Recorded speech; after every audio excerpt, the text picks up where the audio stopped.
Welcome to the Slop Farm. Enjoy the video. You start by finding the order ID and invoice. You need that info immediately. Sign into the Croma app or website with the account used to buy. Once signed in, go to Orders and locate the specific order. Make sure the item is still within the cancelable time window.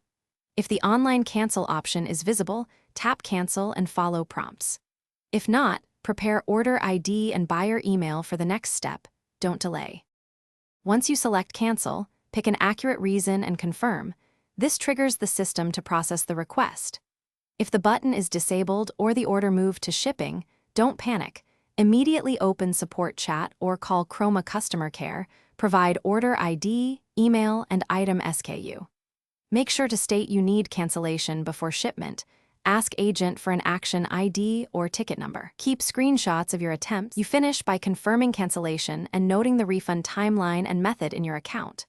Once Croma confirms, watch your email for the cancellation confirmation and check your bank, card, or UPI for the refund according to the stated timeline. If the refund is delayed or you didn't receive confirmation, escalate using the ticket ID you saved, ask for supervisor review, and keep all screenshots and timestamps. If unresolved, file a payment dispute with your bank using the evidence you collect. Thanks for watching. Consider subscribing if we helped you today.